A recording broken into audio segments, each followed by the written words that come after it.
Antes de compartir, vamos a hablar un poco de la última clase que estuvimos desarrollando, que fue el lunes pasado, en donde estuvieron la mayoría de los estudiantes, varones, bueno, no hubo ninguna mujer. Así que le pregunto a mis estudiantes si se acuerdan de nuestra clase pasada. ¿Cuáles fueron los puntos más importantes antes de dar apertura oficialmente a la unidad 7?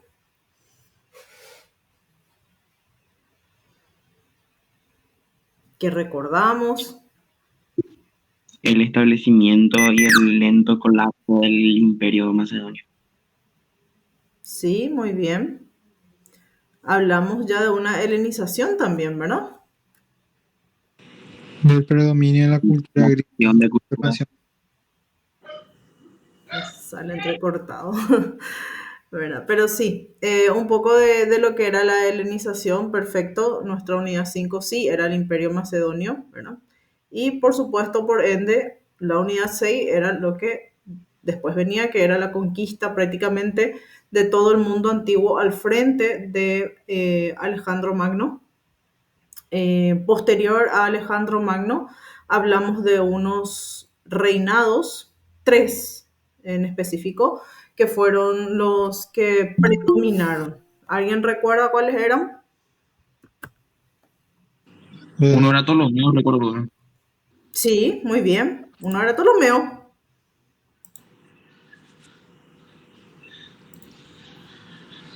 el imperio Seleucia también creo que era. Muy bien. El otro era Seleucia. Estoy poniendo acá nomás. Ahí está. Bien, falta uno.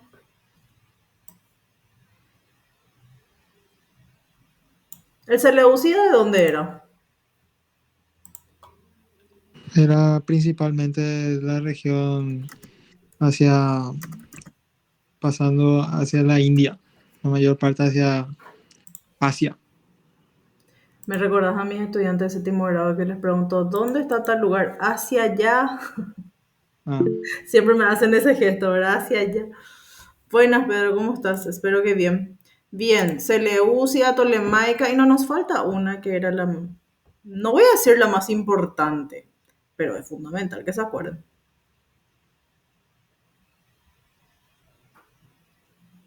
Antígono, Sí, bien, ¿dónde estaba Antígono? ¿Cuál es su lugar?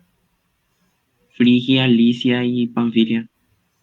Ujú, bien. ¿Y en Macedonia quién estaba?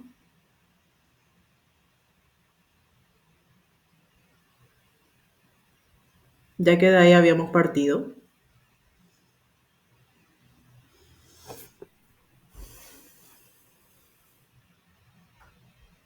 Filipo II. No, Filipo ya no estaba así, ya murió Alejandro Magno y todo. ¿Cuál es tu pregunta, profe? ¿Cuáles fueron los tres reinos que gobernaron posterior a Alejandro Magno? Dos ya me dijeron. Me falta uno.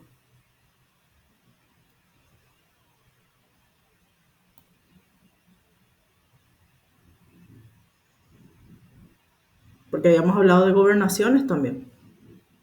¿Se acuerdan las 5 gobernaciones importantes?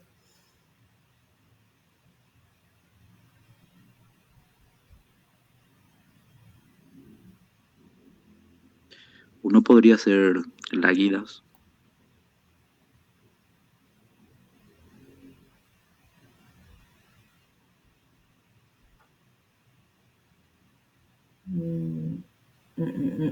Vamos a recordar un poco.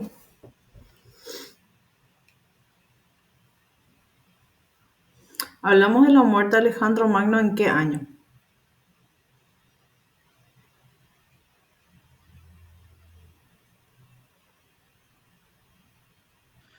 323. 323.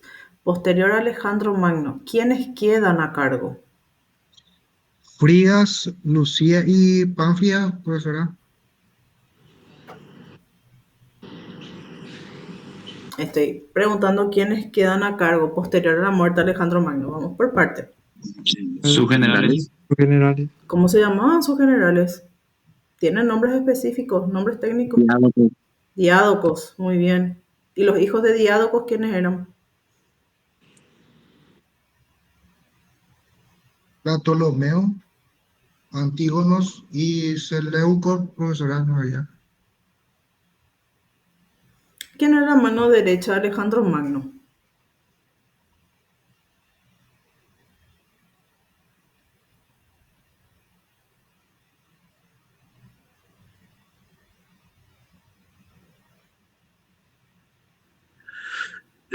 Sería como Ptolomeo, creo. A Ptolomeo le entregó el anillo que habíamos mencionado en la clase pasada. No respondiendo a la mano derecha.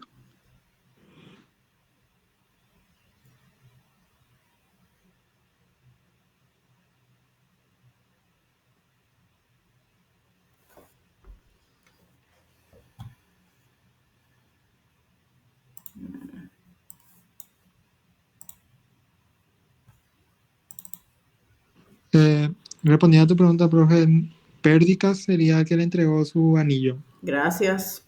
Esa era mi pregunta. Muy bien. ¿Y Pérdicas qué era? ¿Qué era? Él, ¿Cuál es el nombre técnico de Pérdicas?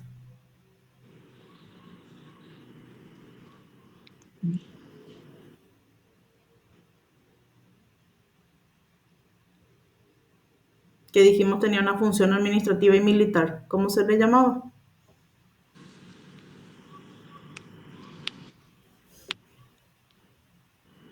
Quiliarca, ¿verdad? No que- funciona, parece tu micrófono, Ale, porque se ve que estás hablando, pero no sale nada. O no sé si ves mi internet, porque no te escucho, al menos yo. ¿Se me escucha ahora? Ahora te escucho, sí. Ah, y no, no sabría cómo decirte el nombre, profe. Quiliarca. ¿Me Kiliarca. escuchaste, verdad? Sí, Ok, perfecto. Bien, ¿el resto me escucha bien? Sí, profe. Sí, ¿Sí? profe. Podemos hacer un repaso entonces de nuestra unidad sí, 6. profe. ¿Está bien?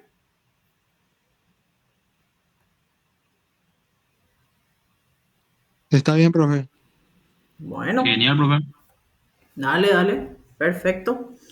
Vamos entonces a hacer un repaso de esta unidad 6, porque nosotros habíamos hablado de Alejandro Magno, hablamos de las conquistas, hablamos de las gobernaciones, porque hay muchos nombres que aparecen. Están los diádocos, que eran los generales y los que estaban en teoría mucho más preparados para estar al frente de los reinados. Habíamos visto que había peleas internas incluso entre estas personas que se consideraban ya preparadas para estar al frente del reinado, ¿verdad? Y se dividen en tres grandes, ¿verdad? La primera, que era la de Macedonia, la segunda, que es la Seleucia, por Seleuco, por supuesto, y la tercera, la Tolemaica, que es muy conocida también, que es por Ptolomeo en Egipto, ¿verdad? Tenemos también esas gobernaciones que en algunos reinos no se había cambiado, que había quedado de esa misma manera porque decían que la administración era más fácil, ¿verdad? Entonces, en Egipto le tenemos a Ptolomeo, ¿verdad? El Helesponto queda para quién. Hablamos de gobernaciones acá, porque eran 5 gobernaciones importantes. Hablamos de Ptolomeo, hablamos de Lisímaco, de Antígono. Lisímano era Asia Menor y Tracia, profesora. Ujú, bien. Casandro, Grecia y Macedonia. Seleuco sería Siria y Asia y Oriental. O sea, Asia Oriental. Ujú, bien. Vamos entonces a...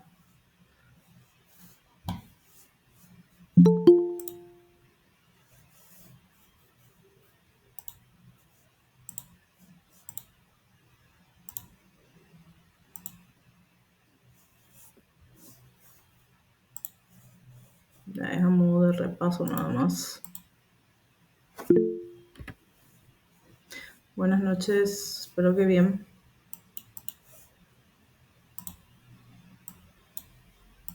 Muy bien, esta imagen que ustedes tienen aquí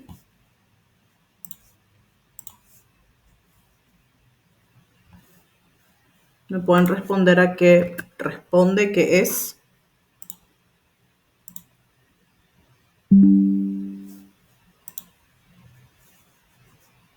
Al mapa donde se movía Alejandro Magno, empezando de Macedonia. La extinción del Imperio Macedonio, ¿puede ser, bro?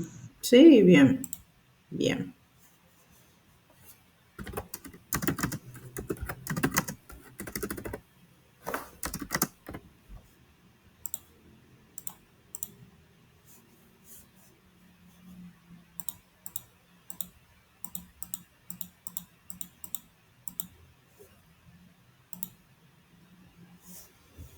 Ahora tenemos esta imagen. ¿Verdad? Vamos a hacer así. Tenemos tres lugares bien definidos. Tenemos lo de Macedonia. Ahora tenemos desde Tracia, aquí también una buena parte.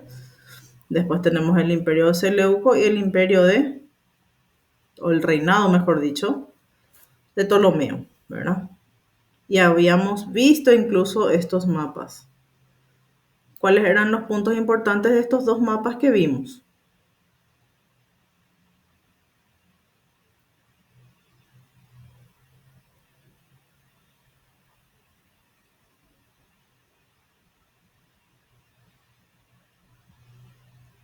La división del imperio era, profe, en manos de los generales.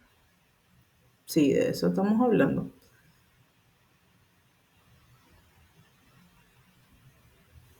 Vamos a retroceder un poco.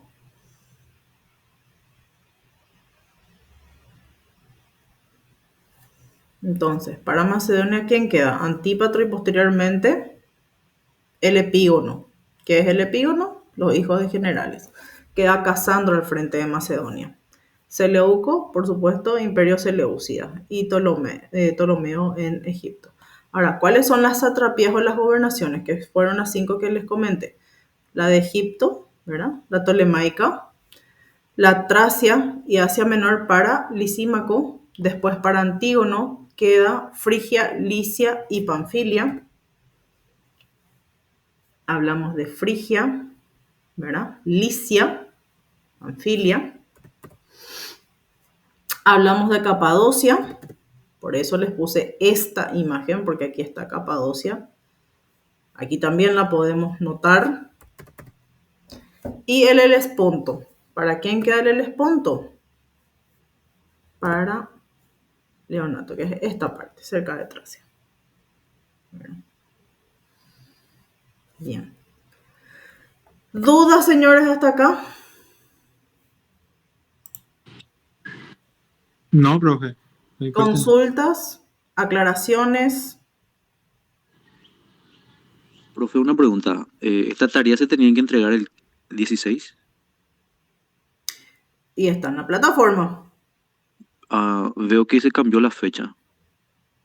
Ujú. ¿Y cuándo te dice tu fecha?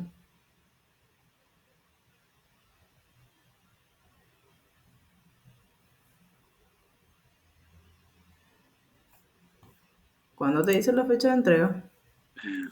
23 creo que dice.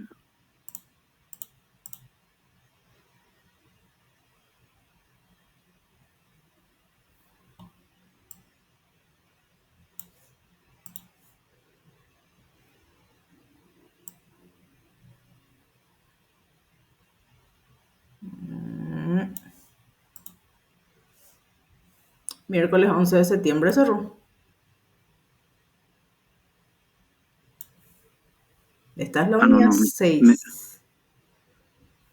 Nosotros estamos haciendo un repaso de unidad 6. ¿Por qué les No me parece que confunde. estamos haciendo un repaso de unidad 6?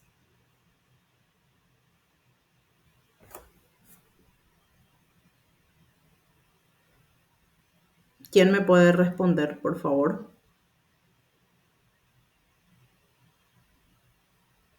retroalimentación. Sí, aparte de retroalimentación. Es que Grecia y Roma, sus periodos son muy largos y hay que estudiar mucho, porque si no se nos va a pasar todo para la segunda parcial. Sí, porque nosotros hoy iniciamos Orígenes de Roma, ¿verdad? Y para poder abrir Orígenes de Roma necesitamos entender bien el cierre de Grecia, de alguna manera. Entonces, por eso las preguntas, ¿verdad? Son puntos importantes. Por eso les pregunto, ¿tienen alguna otra duda con respecto a esta unidad?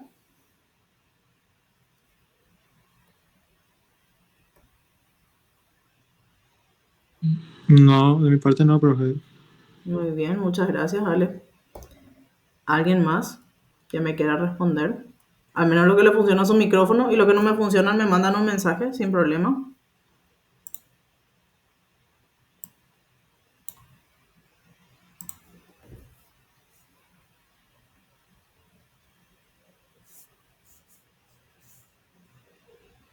De mi parte está bien, profe. Bueno, muchas gracias. Habíamos hablado después ya del periodo helenístico. Bueno, se entiende, gracias Belén. Es un repaso, es una retroalimentación. ¿Saben lo que es retroalimentación? ¿Saben para qué sirve?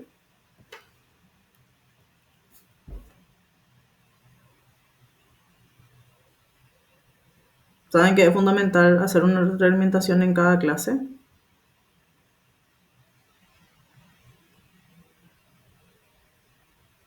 Sí, profe.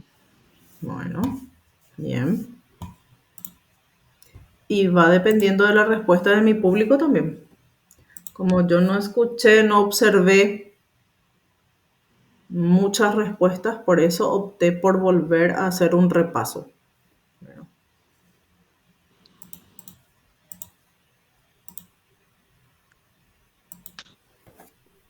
bien. En líneas generales, nomás ya habíamos hablado de Alejandría. Alejandría, ¿dónde estaba ubicada? Del norte de África. El Valle del Nilo. En el Vaya. Valle del Nilo. Gracias, Maximiliano. Ale, vos te confundiste con Cartago a lo mejor. Ay, sí, bueno, Ujú. sí me confirmo. No, no importa.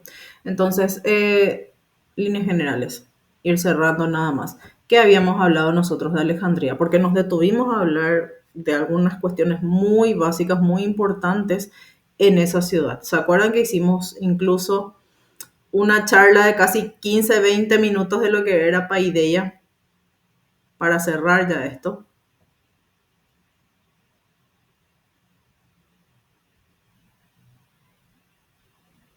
Sí, Sí, muy bien. Sí, sobre las obligaciones y derechos. Sí. la formación de la ciudad, de los niños. Claro, la formación era fundamental. ¿Cómo formamos? Y hoy en día seguimos formando de la misma manera, seguimos haciendo, tenemos un hilo conductor, tenemos unos fines, unos objetivos específicos para los estudiantes siempre. Siempre hay un objetivo, profesor, Por hasta llegar supuesto. a la meta, dependiendo ahora de cómo sea el mecanismo que llega, es diferente ahora. Por Hoy, supuesto. como nosotros, que antes nosotros, las profesoras tenían el derecho de estirarnos la oreja, no, si no ponemos atención, no íbamos en todos los lugares. Ahora ya se tiene de otra manera, técnica. No, hoy en día vos no podés hacer eso. Hoy en día intentás hacer alguna cosa así y te viene supervisión lo primero, ¿verdad? Supervisión. Derechos humanos. Derecho humano, derecho de la niñez y la adolescencia, sobre todo nosotros que estamos en tercer ciclo para adelante, siempre les digo, no, ni una posibilidad ahora, Mauro, nada de eso, o sea, no se puede, no, para nada, ¿verdad? Y hay, de hecho que si a ustedes les interesa un poco historia de la educación, hay una línea de investigación en historia de la educación a nivel país, hay un museo que se llama Boe, que creo que está en la Manzana de la Ribera, y fueron mostrando hace unos años ya los castigos, los tipos de castigos, por ejemplo, a los niños, tiempo atrás, ¿verdad?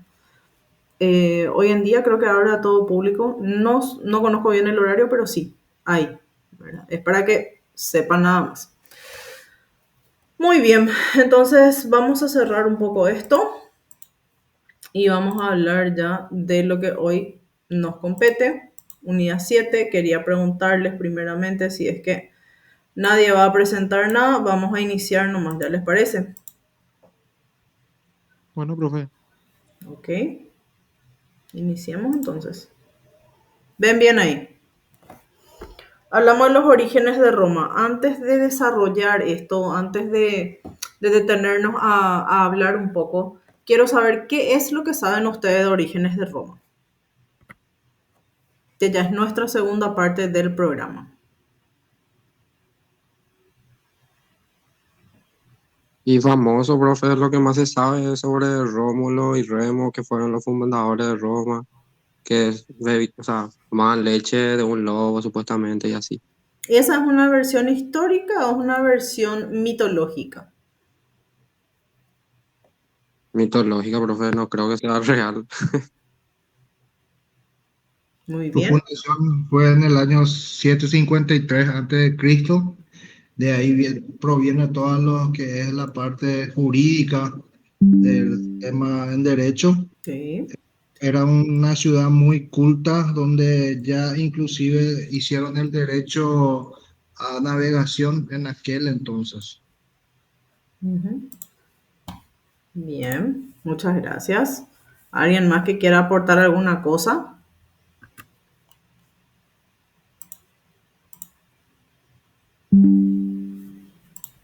Profe, yo acá según busco también aparece que empieza en Troya, así como leyenda.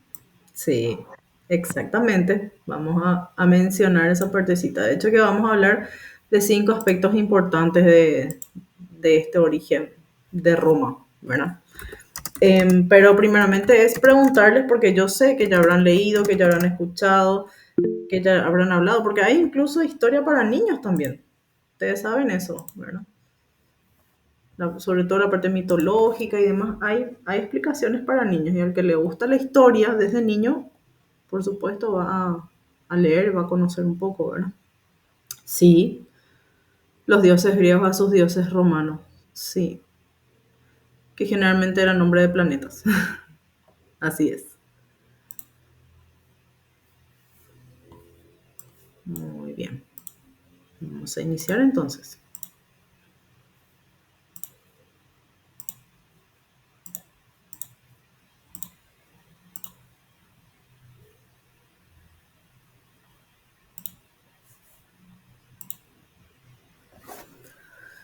¿Cuáles son los aspectos fundamentales del cual vamos a hablar hoy? Hablamos de geografía física, humana y económica de lo que es la península itálica. Hablamos nada más que a grandes rasgos de los pueblos primitivos, habitantes de Italia.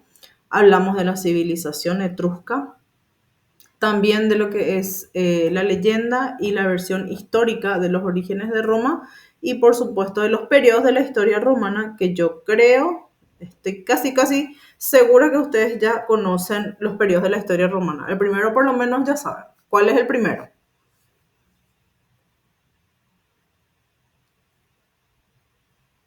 ¿Qué es El este? reino, ¿Perdón? Periodo el reino, Sí, monarquía, está bien. Justo el que dijo el compañero Cristian González, ¿verdad? Que me dijo en el 753 profesor se funda. Sí, efectivamente. Entonces, para esta parte que es geográfica, quiero mostrar Google Earth, ¿verdad? Y le tenemos a Google Earth acá. Hace mucho que no lo estamos usando. Entonces, quiero hacer eso un poco con ustedes hoy. No sé si se ve bien. ¿Se ve bien? Sí, profe. Ubicamos nosotros Italia, ¿verdad? Sí. Que es una botita, siempre les digo, como una botita. Acá está. Una bota larga en realidad, porque es bastante larga. Y le tenemos, por supuesto, no le vamos a perder nunca de vista a quién. Acá. Grecia. A Grecia y Atenas. Bueno. Entonces, cuando hablamos de la parte geográfica de este lugar de Italia, ¿qué podemos mencionar? ¿Qué es esto que estamos viendo acá, por ejemplo? ¿Qué es? Los Alpes. Los Alpes. Ujú, muy bien. Y tenemos otra cordillera, pero que no se nota tanto. Tengo que buscarla únicamente aquí, que se llama Cordillera de los Apeninos. Porque no es la única cordillera que tienen, ¿verdad? Y me muestra más o menos así. Muy bien. Si nosotros hablamos de península, porque estamos diciendo una península itálica, hablamos ya en términos geográficos. ¿Qué es una península? ¿Qué características les parece que está teniendo Italia?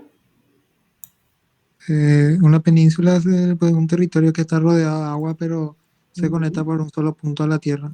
Muy bien. ¿Qué sería? ¿Verdad? Parcela de tierra un poco más grande. Muy bien. Tiene Sería como también... un brazo de mar. Sí, sí, está. Aquí le tenés al mar Tirreno, le tenés al mar Adriático, le tenés al mar Jónico. Bueno. Tenemos también caudalosos ríos. ¿Conocemos algún río importante de Italia? El río Po sería uno, ¿verdad, profe? Sí, claro que sí. Muy bien. Río Po es uno. Me lo tenemos ahí. Aquí. El Sin miedo. Me ibas a decir él y te quedaste. Tíber, correctamente. El Tíber, claro. El Tíber es importante porque acá ya vemos, ¿qué vemos acá? Mm, Roma. Roma. ¿Por qué te parece que está así como un círculo acá? ¿Qué es esta característica que tiene Roma?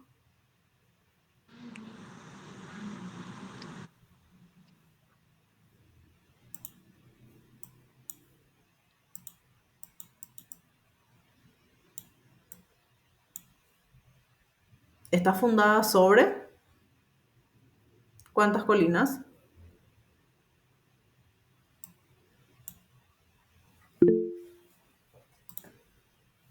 Sobre 7 colinas. Bien. Muchas gracias, Francisco. Excelente.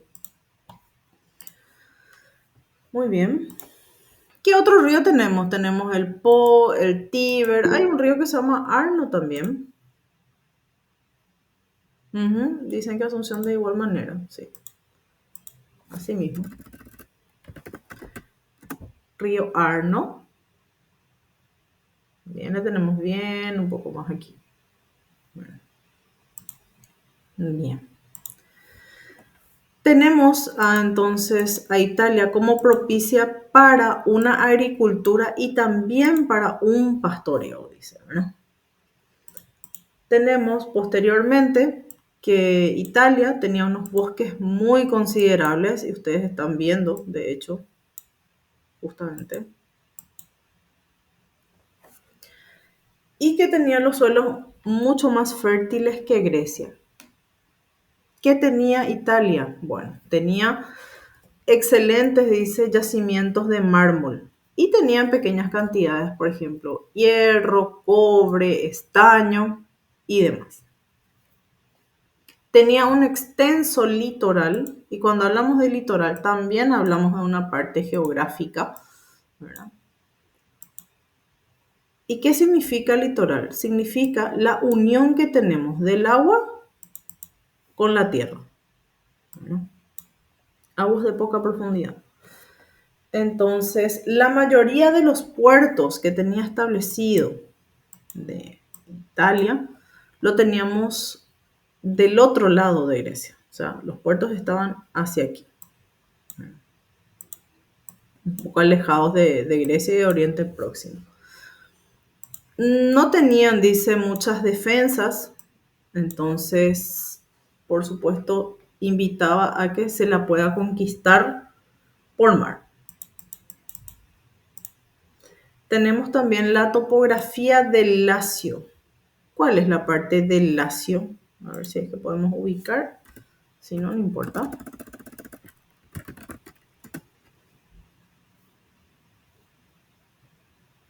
Ahí tenemos ubicada a Lacio.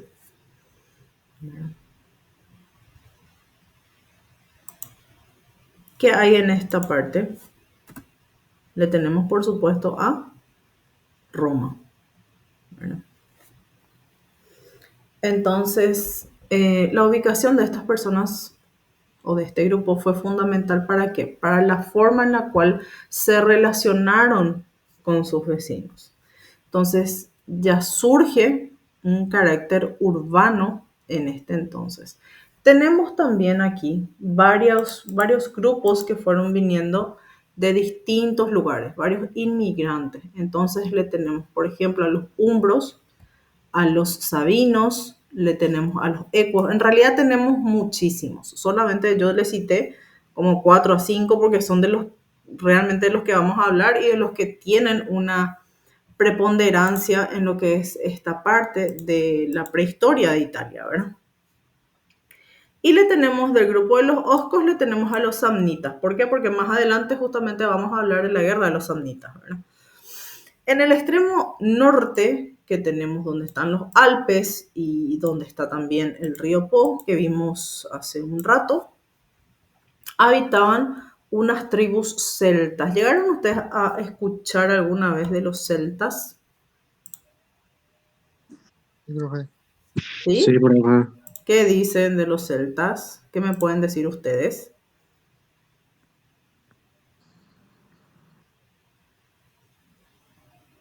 Bien.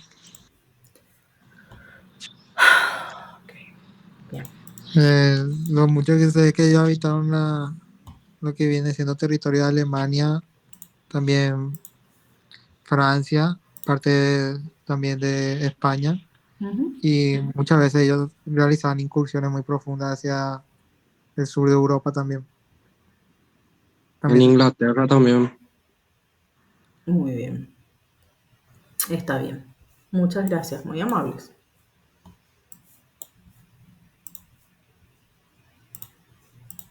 Vamos a volver a compartir entonces.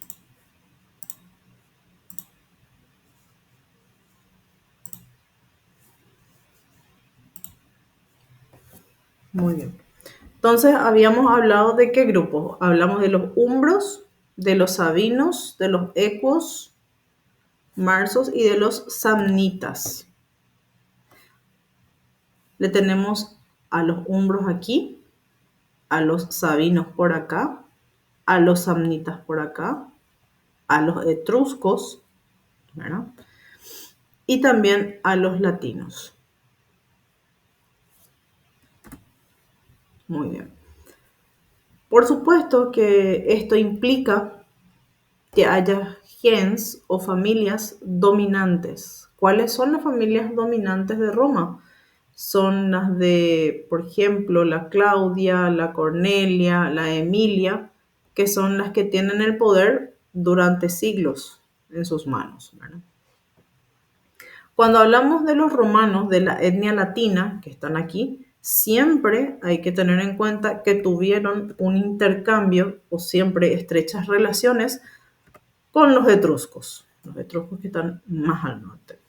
Eso no es algo nuevo, tampoco es algo raro, siempre les comento, siempre hablamos en clase y decimos que la parte del comercio es la parte en donde siempre hay un intercambio, ¿verdad? Siempre hay intercambio entre varios grupos, entre uno o más grupos. Muy bien, ¿y qué tenemos otra vez aquí? Tenemos a lo que es prácticamente la ciudad de Roma, le tenemos a los grupos que estábamos mencionando, a los sabinos, a los ecuos, a los etruscos. Tenemos las familias, ¿verdad? Claudia, Cornelia, más o menos donde se estaban ubicando. Y tenemos, si bien no sale de manera muy directa, están las colinas que vamos a ver en uno de los mapas más adelante también, ¿verdad? Bien. ¿Quiénes fueron los primeros colonos dominantes? Los etruscos. ¿Cuándo se asentaron? Y aproximadamente en el siglo VIII. Y fueron trabajando por muchos siglos más, ¿verdad? Mantuvieron contactos antiguos y frecuentes con Grecia y con Asiria también. El centro de los etruscos, ¿cuál era? La Toscana. El resultado, que era de diversas mezclas, que fue en el siglo VII, una civilización que va helenizándose progresivamente. Y aquí es donde quiero mostrar otra vez dónde está la Toscana. Que hoy en día es Florencia prácticamente, ¿verdad?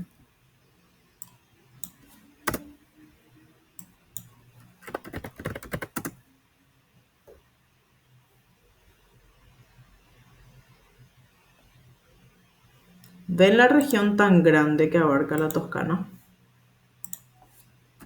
Vamos a volver a poner. Ustedes saben que es todo lo que está en rojo, ¿verdad? Sí, profe. Sí, profe. Sí. Bueno. Entonces, este es el espacio de la Toscana hoy en día. Bastante grande.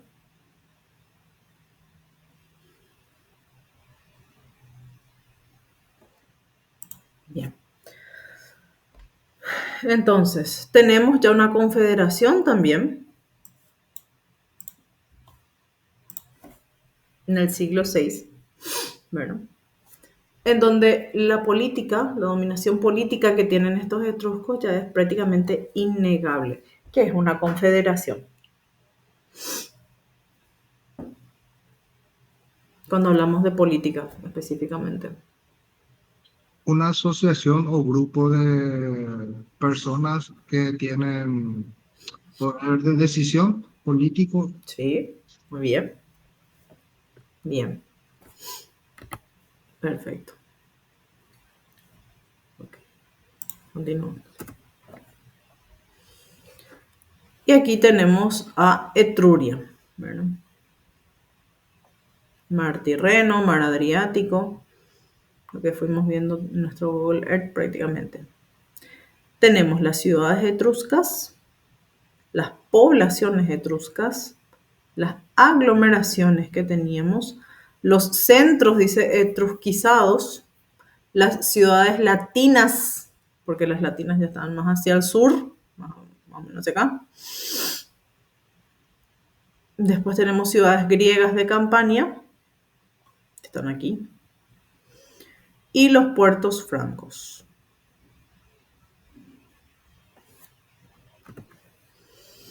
Muy bien. Hablamos de su metalurgia, de su parte arquitectónica, solamente para poder mencionar que los romanos lo que hacen es tomar el conocimiento de los etruscos de lo que es el arco y la bóveda. Entonces, aquí tenemos un arco en proyección y el resultado, que es el conjunto de arcos, daba a una bóveda. ¿Para qué se utilizaban estos arcos? Habrán escuchado usted alguna vez los famosos arcos de triunfo, ¿verdad?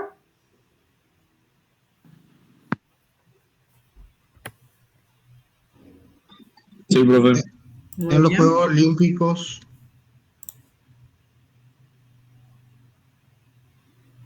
Arcos de triunfo. ¿Para qué se utilizaban los arcos de triunfo? En el comando del ejército tenemos también algo de la victoria. Ujú. Muy bien. ¿Me puedes explicar para qué sirve el arco de la victoria, Denis? ¿Está ahí de adorno? Simboliza, al menos para nosotros, simboliza la victoria y el triunfo en la Guerra del Chaco. Ujú. En su momento, en el cuartel de la Victoria, también hubo un arco del triunfo y ahí se hizo el desfile militar, una vez culminada la guerra. ¿Y qué pasó con ese arco? ¿Por qué me dijiste alguna vez hubo? ¿Ya no hay más o qué? Ya no, profe, el arco original, tengo entendido que se terminó destruyendo y se creó justamente el que tenemos ahora en el comando del ejército, en conmemoración al anterior. Y el cuartel de la Victoria quedó como, justamente como eso, como un cuartel de la Victoria y un memorial. Muy bien. Muchísimas gracias, Denis. Muy amable. Cristian, abriste tu micrófono. ¿Quieres no hablar? quería agregar nomás también que en el cuartel de la Victoria es el lugar donde están los últimos héroes de la guerra del Chaco. O estaban.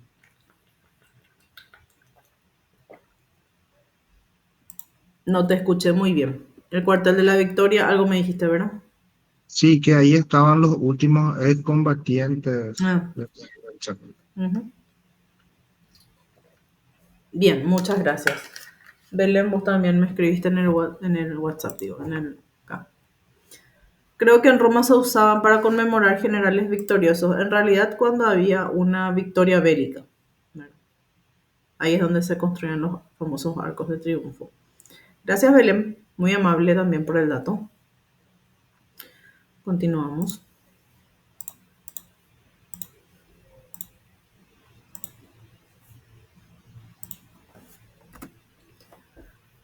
Tenemos el alfabeto. ¿Les parece familiar el etrusco? Vamos a mirar la primera línea, por favor, primero. Después vamos a mirar lo otro. Bueno. ¿Qué les parece? Algo similar a los nórdicos. Similar. Ujú. Según yo había leído, básicamente es como una línea evolutiva desde los jeroglíficos egipcios, después el alfabeto fenicio y después de ahí evolucionaron las formas de escritura de los grupos humanos, ¿verdad? De la península itálica y ahí surgió la escritura latina de hoy en día. Ujú. Muy bien, muchísimas gracias, Maximiliano. Es importante todos los aportes que van dando ustedes, porque si hay algo que a mí no me gusta es dar una clase siempre magistral, es decir, una clase en donde mi estudiante se pueda aburrir con facilidad. Entonces, si yo nomás hablo, va a ser aburrido, ¿verdad? Por eso en parte es mi consulta constante, qué es lo que saben, porque yo sé que ustedes ya leyeron algo, no es algo nuevo, son temas universales, ¿verdad? Por poco o por mucho que sepan, es importante que ustedes puedan de repente contribuir también en la clase. Entonces, me alegra mucho escucharles, ¿verdad? Que esa es la intención justamente de la materia. La materia no pretende ser ni aburrida, ni larga, ni interminable. Por eso les digo yo siempre que hay puntos muy específicos para Grecia y para Roma también. Ahora hablamos de orígenes de Roma. Es un tema que no es nuevo. Es un tema que no es desconocido. Yo sé que ustedes ya lo han leído, ¿verdad? Aportar es importante. Entonces, de mi parte, estoy contenta por escucharles un poco también más seguido en la clase. Dicho esto, voy a continuar.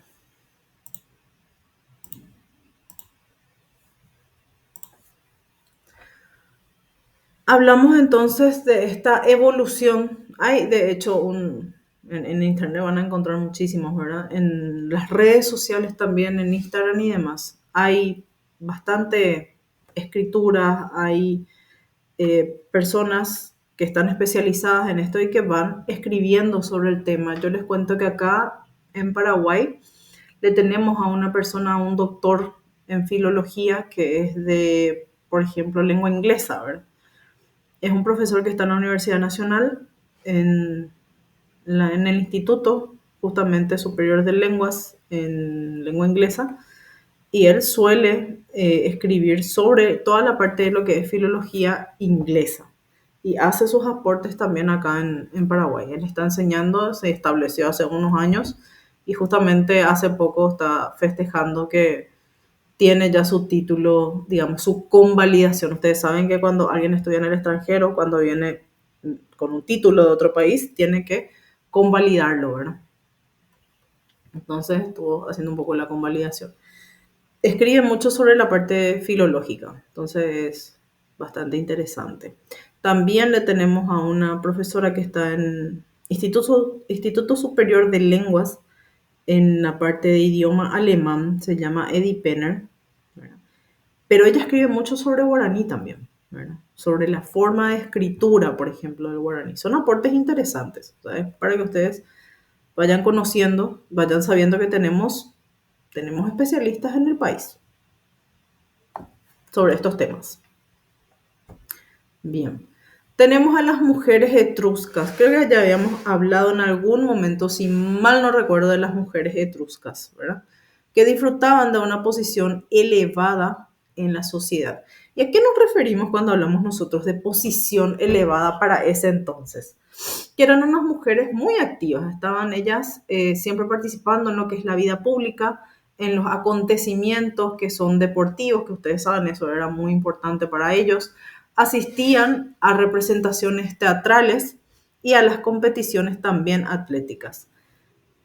Tenemos algunas familias, dice, que siguen la descendencia por línea femenina. Y yo les pregunto, hoy en día, ¿se puede hacer esto de seguir la descendencia por línea femenina?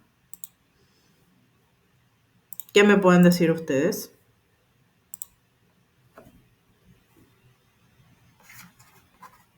Se entiende que los apellidos serían maternos en este caso, profe. Y en Paraguay no, pero en Brasil sí. Brasil sí, sí. Bien, ahora en Paraguay yo te cuento que podés hacerlo si querés. Sí, no, esa es la opción que se Es una hace opción.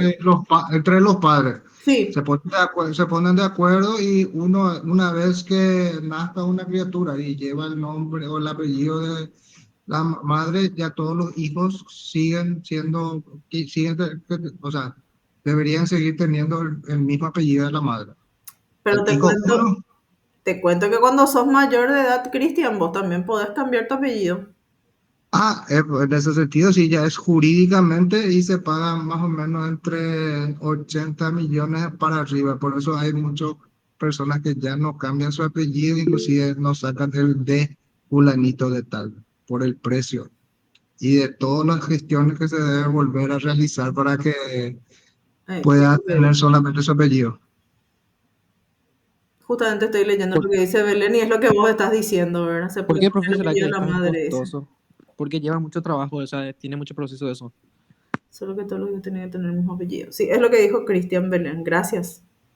Súper bien. Sí, mi pregunta también, ¿por qué es tan costoso? ¿Por qué es tan impagable esto? Las tasas judiciales son y la gestión Altas. que tiene que hacerse, porque se empieza desde el momento o sea, desde el nacimiento, desde el registro, o sea, del registro civil y va dando procesos, se va a identificación de la policía, hasta inclusive por todos los colegios, por Ay, donde vos pasaste, ajá. se tiene que cambiar todo, tu certificado de estudio, mensidad de trabajo, sin tener la plata, te podemos hacer baratito. Me encanta, está bien. Interesante, Cristian. Me interesa, o sea, es interesante el poder, porque a mí, ¿qué es lo que yo quiero hacer con Grecia y Roma? Quiero conectar lo que ya pasó hace mucho tiempo con cómo estamos ahora, ¿verdad? Y de, Entonces, y de hecho, todas las leyes que están en todos los países surgen de Roma, por eso. claro, por supuesto, por Con supuesto. Sabino, con Sabino Augusto y todo ese imperio. Es demasiado argento, más su nombre no suele salir. Y sí, hay muchos. Masurio Sabino es uno de ellos. Ujú. Y se adoptaban por castas también. Sí, también. Las famosas gens, acá sí ya hablamos de gens específicamente, de las familias más poderosas, ¿verdad? Que son las que siempre llegaban al poder al final. No llegaba al poder cualquiera, no llegaba un plebeyo, siempre llegaba un patricio. Muy bien, Sí, en ese sentido, sí, totalmente Paraguay. lastimosamente.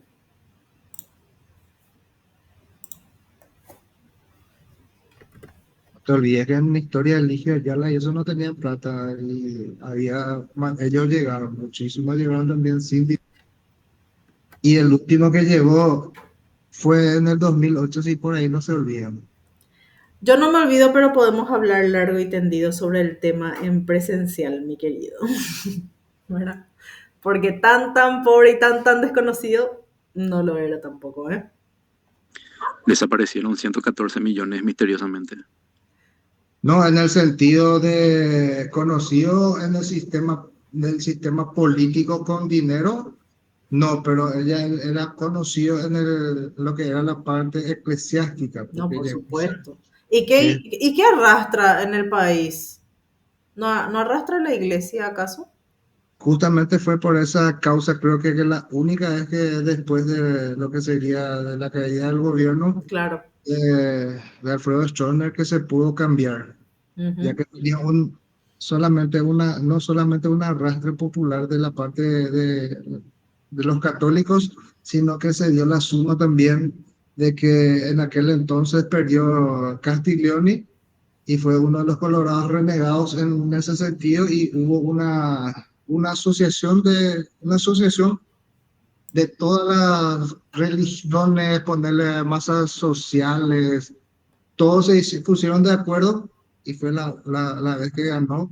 E inclusive fue la única vez que el presidente del Partido Liberal, que es Blas Llano, había dado la opción de que sea otro candidato que no sea del Partido Liberal para que pueda subir en el gobierno. Este lo dice en Colorado. Ujú. Bueno, muy bien.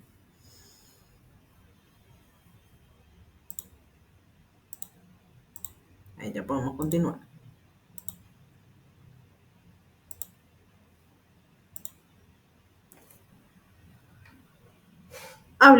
Seguimos mencionando los orígenes de Roma y hablamos en los romanos en el deporte del combate de gladiadores. Ustedes habrán visto la película Gladiador, ¿verdad?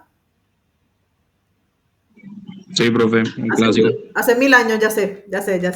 Pero de igual manera, solamente para mencionar, para preguntar y para curiosear un poco. ¿Se acuerdan de alguna cosa?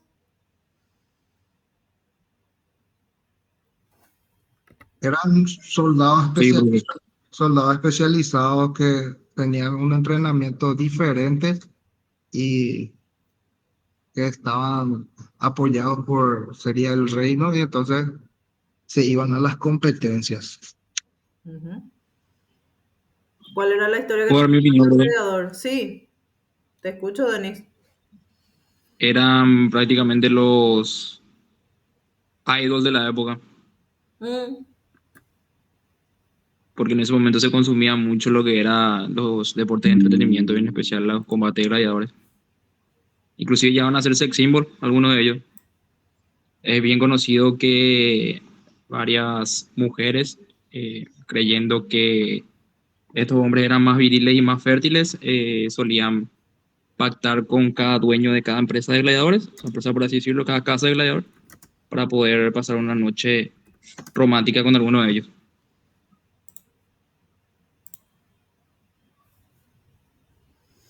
muy bien, ¿y de qué época estamos hablando? Cuando hablamos de estos gladiadores. En la época del Imperio, profe. Ujú, muy bien. Nuestra película se ubica en la época del Imperio, ¿verdad? Sí, profe, durante el gobierno de Julio César. Julio. Comodoro. ¿No era Julio? No, Julio César. no tenía que ser hijo de Marco Aurelio, uno de los cinco grandes. Mm, ujú.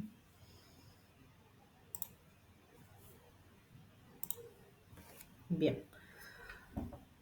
O sea, sería en la época profesora de César Augusto, que era Cayo Octavio Turino. Sí, la familia, de hecho que la familia también creo que es César, ¿eh? ¿Verdad? No es que hubo un solo César, sino que se le llamaba César posteriormente a toda una gens también.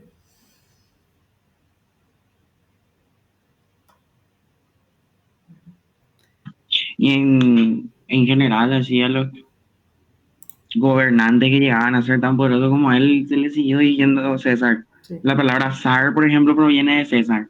Ujú. Muy bien. Muchas gracias, Maximiliano. Y actualmente lo que es SAR se utiliza para grupos especializados acá en Paraguay.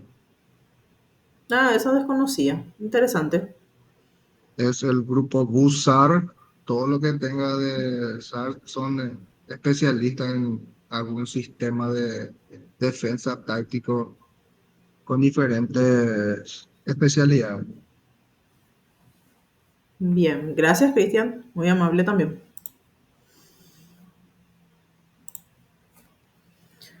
Hablamos de la predicción del futuro, también de ellos, analizando las entrañas de los animales o el vuelo de los pájaros, dice. Bueno, tenían la práctica de centralizar la vida urbana alrededor de enormes templos de piedra y los cultos que conllevaban. También los romanos tomaron de los etruscos los dos mitos de la fundación de Roma, el de Eneas de Troya por un lado y el de los gemelos de Rómulo y Remo, que es del que hablamos con Mauro Abraham cuando iniciamos la clase justamente. Aquí tenemos el cuadro. ¿A quién le tenemos en el cuadro? Le tenemos a Eneas, a su hijo, Ascanio, que está llorando, a Venus. ¿Venus qué viene a ser de Eneas? Este es un fresco que se encontró en Pompeya. Venus viene a ser la madre de Eneas, ¿verdad? Y Yapille, que es el que le está sacando digamos, la punta de flecha, era una persona querida por uno de los dioses, entonces le dio, dice, el poder de la medicina. Por eso es que le está extrayendo la punta de flecha. Muy bien, ¿qué sabemos de Eneas? Porque alguien me mencionó hace rato, me dijo que vino de Troya, ¿verdad? ¿Se estableció dónde? En el Lacio. ¿Dónde era el Lacio?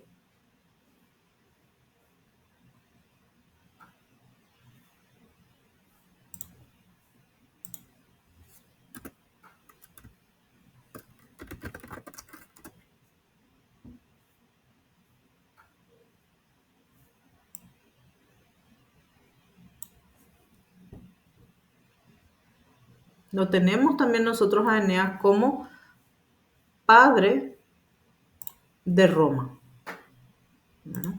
Y después tenemos la otra versión, que era la versión de los hermanos, la de Rómulo y Remo. ¿Conocemos esa versión también? Sí, profe. El de los niños Acá. criados por el lobo. Sí, de los niños criados por la loba, ¿verdad? ¿Dónde se establecieron? O sea, nosotros tenemos, incluso en nuestro himno nacional está. Solo que no cantamos nomás esa parte porque viste que es larguísimo nuestro himno, ¿verdad? Nunca terminamos. Y cantamos ¿cuánto? 3, 4 estrofas lo que cantamos. Pero hay una parte en donde menciona a Rómulo y Remo también. Dice los nombres. Sí, dice los nombres. De Rómulo y Remo específicamente. ¿Verdad? De puro gusto, el próximo lunes le voy a llevar el himno nacional completo. Y van a ver. O si no, vamos a buscar acá. Un ratito. Más rápido. Himno nacional paraguayo completo.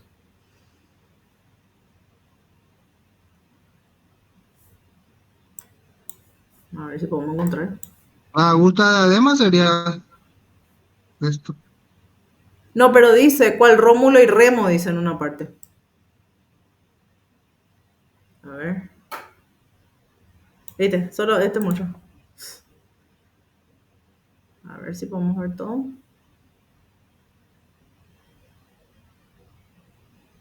Yo llegué a leer, es muy lindo, pero es interminable. No, esta es la partitura. Sí, profe, la letra es hermosa, pero nunca se canta todo. Exacto, la letra es bellísima. Acá está. Nueva Roma, la patria ostentara. Sí. Los caudillos de nombre y valer, que rivales cual Rómulo y Remo dividieron gobierno y poder. Acá está, en el coro 2. Coro 6, coro 7, nunca va a terminar de cantar así. Va a cantar todo. Bueno, pero eso es lo que le quería mostrar, que está. Está en nuestro himno también. ¿Cómo termina, profe? ¿Cómo termina? Termina coro 7. Alza, oh pueblo, tu espalda esplandeciente que fulmina destellos de Dios. No hay más medio que el libro esclavo y un abismo divide a los dos. En las auras el himno resuena, repitiendo en eco triunfal a los libres perínclita gloria, a la patria laurel inmortal. Nunca escuché todo el himno, les cuento, ¿verdad? Pero sí lo llegué a leer todo, eso sí.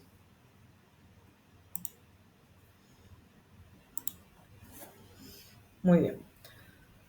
Entonces, los romanos sabemos que eran descendientes de un conjunto de pueblos de lengua indoeuropea. Ustedes saben que vamos a hablar constantemente de lenguas indoeuropeas. ¿Quiénes son estos grupos de lengua indoeuropea que fueron cruzando los Alpes?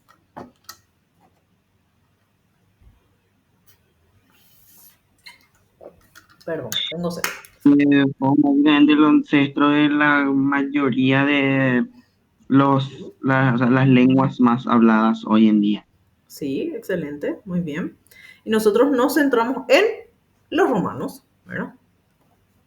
Que aparecen aquí en esta península en el segundo milenio antes de Cristo. Entonces, tenemos a unos colonos ya instalados en la aldea del Palatino. ¿Qué es el Palatino? El Palatino es una de las 7 colinas donde está fundada Roma. Tenemos pastores semisedentarios. ¿Qué significa sedentario? Ustedes que ya manejan este vocabulario técnico. Porque tenemos semi. Semi sabemos que es más o menos, ¿verdad? Pero sedentario y nómada, ¿qué significaba? Nómada sería, profesora, que no se sitúan en un solo lugar, sino que se van moviendo en Excelente. varios. Bien, sí. Entonces sedentario es lo contrario, ¿verdad? Que se establecía en un lugar. Que se establece en un lugar, se queda en un lugar. Exactamente. Igual que los guaraníes chequeños. Sí, sí, digámosle. Para mí migraban bastante, pero bueno, ¿verdad? Semisedentario, así como los guaraníes también. No tenían un lugar eterno, ¿verdad? Sobre todo O sea, profe, se podría decir semisedentario o seminómada, porque sería lo mismo, ¿verdad?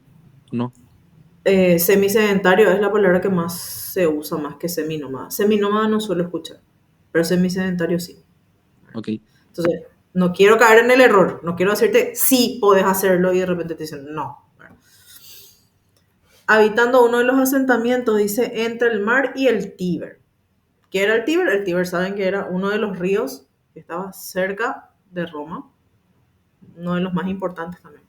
La situación entonces estratégica de Roma junto al Tíber le proporcionaba, por supuesto, muchas ventajas. ¿Por qué? Porque los buques mercantes que se tenían podían navegar por el río hasta Roma, pero no más allá. Las famosas colinas que tenían aumentaban la capacidad defensiva. El río la convertía en una tierra importante y, por supuesto, en un cruce fluvial. ¿Para qué? Para el comercio, eternamente el comercio, ¿verdad? La tradición sostenía que Roma había sido fundada en el Palatino por Rómulo, asistido por su hermano Remo, ambos de estirpe de los reyes del Alba. Y aquí le tenemos a las 7 colinas, donde dice que se fundó sobre el Palatino. Y tenemos Palatino, Aventino, Celio, o Celia también leí, Esquilino, Viminal, Quirinal y Capitolio. Estos son los 7. Y aquí está el río Tíber. Bueno. Le tenemos a la loba, que seguramente ustedes ya conocen. Estuvimos ya mencionando un poco sobre su historia. Y el emplazamiento entre la frontera de El Lacio y Etruria, acuérdense, está más al norte, bueno, donde estaban los etruscos, Etruria, contribuye a que cobraba una importancia comercial y estratégica. En fecha temprana, entonces, estos romanos establecen una serie de derechos. ¿Por qué? Porque se acuerdan que en una de las primeras diapositivas dijimos que tenían muchas relaciones o relaciones estrechas entre etruscos y latinos. Entonces, hablamos ya de unos derechos aquí, como el comercium. ¿Qué es el comercium? Los contratos entre los latinos que eran de cumplimiento, dice, obligatorio. Tenemos también lo que es el connivium, que es los latinos podían casarse entre sí con reconocimiento legal en la comunidad de ambos cónyuges. Tenemos el migratio, que habla de una población que puede migrar, ¿verdad? De un lugar a otro, de un pueblo a otro, residiendo un año para trasladar la ciudadanía. Los privilegios, conocidos como derechos latinos, destacaban entonces, dice ya, en esta época, en agudo contraste contra la parte un poco rígida y recelosa de Grecia y de Sumeria. Esta disposición romana de extender el derecho latino fue un factor clave para poder hablar de lo que es una expansión. ¿Alguien me preguntó algo? ¿Quién me levantó la mano? Yo tengo una consulta. Sí, En esta diapositiva que recién estabas presentando, eh, el otro dice que puede migrar de un pueblo a otro sí, y acá. le iban a dar la ciudadanía. Y, o sea, que cada pueblo era diferente de su ciudadanía o hace referencia nomás que si se iban de Grecia a Sumeria o cómo es. No, no hablamos de Grecia y Sumeria, hablamos de los latinos con los etruscos. Y vamos a retroceder. Ok, profe, justito terminó mi saldo y se me No, cortó mi tranquilo, internet. tranquilo. No, acá le tenemos a los latinos, ¿verdad? Y acá le tenemos a los etruscos. Y lo que hablamos nosotros hoy es justamente de esa relación estrecha que tienen entre etruscos y latinos. Entonces, aquí, de esto es cuando hablamos de derecho, no hablamos de Grecia. Lo que te dice es que está en contraste de Sumeria y de Grecia. ¿Por qué? Porque acordate, ¿cómo eran los griegos? ¿Qué habíamos hablado nosotros? A ver si es que nos acordamos un poco en la unidad 4, periodo clásico, ¿qué decíamos nosotros de la ciudadanía? ¿O qué había hecho Pericles con la ciudadanía? ¿Se acuerdan?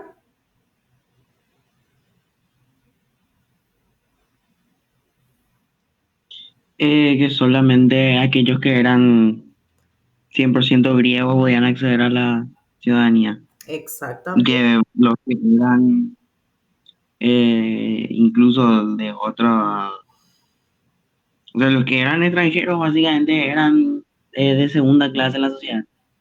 Sí, básicamente eso, ¿verdad?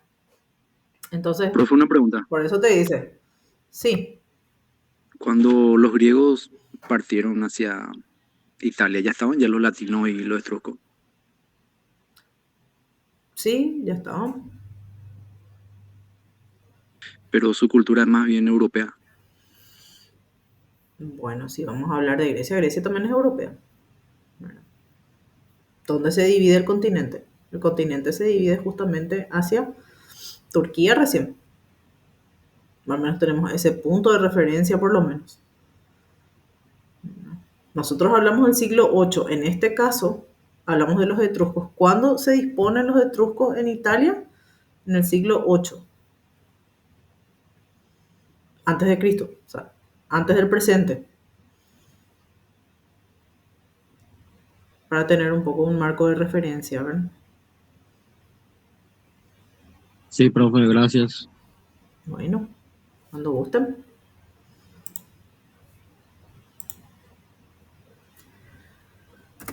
Muy bien. Y cerramos con periodos de la monarquía, o sea, de la historia romana. Periodo, por supuesto. El primero ya sabemos que es monarquía, el segundo es república y el tercero es imperio. La monarquía, ¿cuándo nace? En el 753, por supuesto, antes de Cristo. Y la fundación legendaria es la de Rómulo y Remo. ¿Verdad? Posteriormente, en el 509 antes de Cristo, hablamos de una expulsión del último rey etrusco. Roma tuvo 7 reyes, que justamente la clase siguiente, que es la clase presencial, vamos a desarrollar la monarquía en la época romana, ¿verdad? Y se le expulsa en el 509 a Tarquino el Soberbio, ya se imaginan por qué se llama el Soberbio, ¿verdad? Y después de ahí le tenemos desde ese periodo al 27, en el 27 sube Augusto, que concentra todos los poderes y por eso es que se llama justamente Augusto y va hasta desde el 27 antes de Cristo hasta el 476. Mauro, te escucho. Sí, profe, ahí en la diapositiva que pusiste ahora, o sea, que estabas explicando recién, Sí, ¿puedes poner otra vez, porfa? puedo. Acá está. Ahí, vos mencionaste que en la monarquía hubo 7 reyes. Sí, Entonces, como para tener referencia nomás en Roma, que la primera monarquía, o sea, tuvo 7 reyes y fue fundada sobre 7 también colinas. Sí, Ah, ok. Gracias, profe. dale, cuando gustes. Y después hablamos de la República, que la República sí es larga, señores, les aviso bien, ya de entrada, ¿verdad? Que República es la parte más larga que vamos a tener. Imperio no es tan larga, pero sí, República e Imperio son más complejas que monarquía. En la República, profesora, se hizo casi todo, toda la reforma, todo lo que se hizo, la mejoría fue en la República. Sí, sí. Toda la parte administrativa, la parte militar, es República. Sí, porque ahí ya sale todas las legislaciones que hasta ahora, vuelvo a repetir, se siguen usando. Y nosotros hasta ahora tenemos República de Paraguay, por ejemplo, ¿verdad? Para no ir muy lejos, digo. República de Tabesa, profe. No, de Paraguay. Paraguay nomás. Todavía. Todos tenemos fecha de caducidad.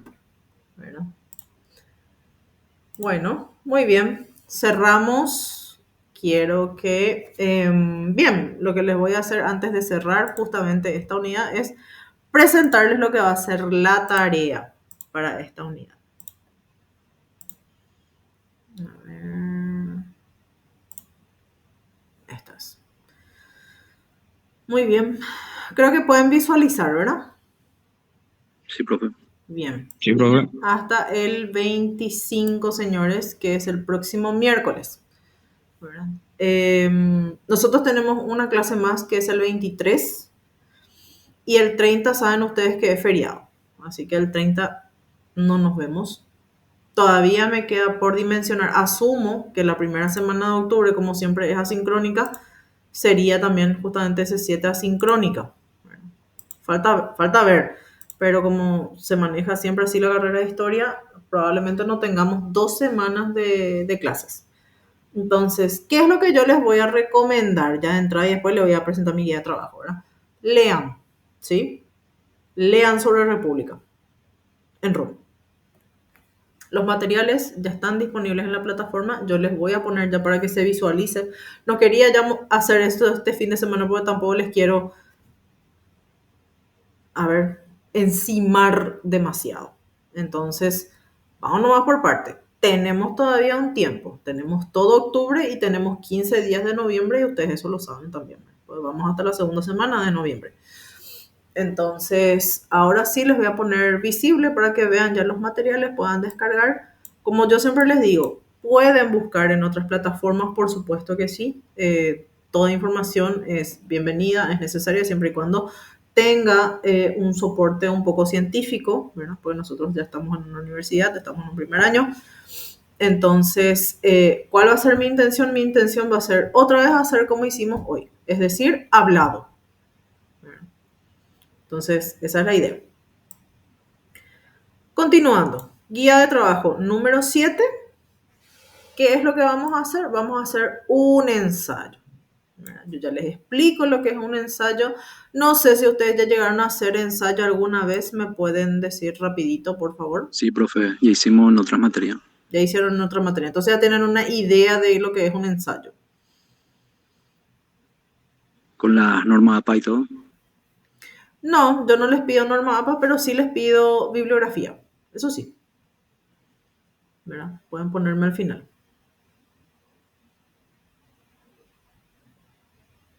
¿Cuál sería la diferencia con un resumen, profesora? Un resumen y un ensayo, en realidad el resumen es una cita textual. El ensayo no precisamente tiene que ser textual. Podemos dar opinión y eso, profe, en el ensayo. Y vamos a ver los indicadores que tenemos, ¿te parece? O sea, un consejo yo les voy a dar. Yo les voy a dar el consejo de que cuando un docente o una docente les proponga una tarea, ¿qué es lo primero que ustedes tienen que ver? Voy a preguntar. Leer indicaciones. Claro, tus indicadores.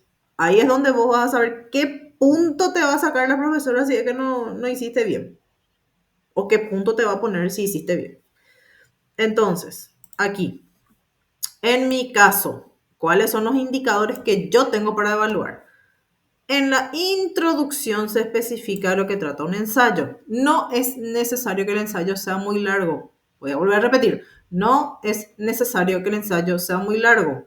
¿Sí? 2. Fundamenta las ideas que tiene con un sustento teórico. En las conclusiones, acá lo ya vi, un error mío ahora, se visualizan los aspectos importantes del tema tratado. Las oraciones están bien construidas, es decir, tenemos una sintaxis. Cada párrafo desarrolla una sola idea, siguiendo un orden lógico, por lo que se comprende el mensaje fácilmente. Y presenta las referencias bibliográficas por lo menos consultadas y o citadas que fundamentan la teoría. Eso nomás es lo que van a hacer. ¿Qué es un ensayo? Yo les puse, es un escrito breve dedicado a un tema concreto que implica una profundización, discernimiento y una síntesis. Cuando hablamos de síntesis, ¿qué es lo que estamos queriendo decir nosotros? Rápido, luego, antes de que me lean ahí, porque ya está al lado la respuesta. A ver. ¿Qué es una síntesis? Es como Una explicación breve. Es una explicación breve, sí, muy bien, del autor, ¿verdad? No es un resumen. Un resumen es una copia textual. Una síntesis es una construcción del estudiante. ¿Sí? Entonces, ¿pueden poner sus opiniones? Pueden. Pueden hacerlo. ¿Verdad? Donde el autor expresa la idea o punto de vista a partir de una información objetiva recogida y presentada previamente. O sea, no es que me van a poner cualquier cosa. O sea, me van a leer algo y en base a eso es lo que van a presentar. Esa es la idea de este ensayo. Muy bien. Consulta, señores. Todo claro, profe. Todo claro. Bueno, muy bien. ¿Alguien más? Todo claro también, profe. Bien. Vos no necesitas luego presentar, Mauro, porque vos ya tenés nota de trabajo práctico. Sí, profe, pero igual nomás porque es demasiado largo ahí estoy haciendo. Pero lo presento nomás, pero estudio. Claro, no. Por supuesto que te sirve para el estudio, eso sí, ¿verdad? nos ayuda a hacer también, profe. Sí, en realidad es importante que hagan las Compañerismo. tareas porque es como una ayuda a memoria, claro. ¿Verdad? Es una ayuda a memoria. Así mismo, profe. Ujú. Bueno, cerramos entonces historia antigua, ¿les parece bien? Sí, profe. Genial. Sí, Ahora, profe. les voy a ser muy sincera. El próximo lunes vamos a tener preguntas sobre orígenes de Roma. ¿Está bien? Para poder continuar con monarquía. Sería este lunes que viene, sería, profe, o no? Sí, No, ¿verdad? nosotros, Sí, sí, claro. Nosotros este 23 tenemos presencial y el 30 lo que es feriado. ya. Ujú. Bueno, genial. Entonces, vamos a cerrar. Tenemos 10 minutos, si les parece, y después iniciamos arqueología. ¿Está bien?